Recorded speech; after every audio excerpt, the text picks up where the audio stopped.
अस्सलाम वालेकुम viewers, welcome back to my YouTube channel. आज के इस वीडियो में हम आपको बताएंगे शकूर नाम का मतलब क्या है। शकूर नाम का शुमार लड़कों के नामों में होता है।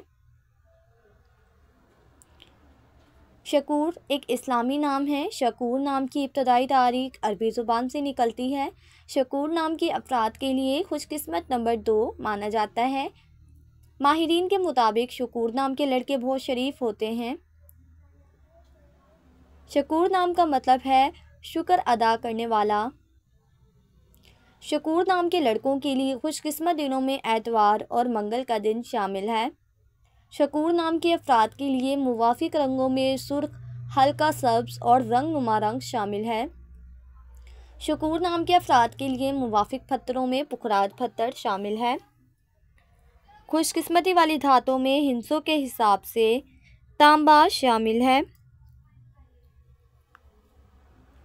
फ्रेंड्स, अगर आप अपने नाम का मतलब जानना चाहते हैं तो कमेंट बॉक्स में अपना नाम लिखें। इंशाल्लाह हम आपके नाम की वीडियो ज़रूर बनाएंगे।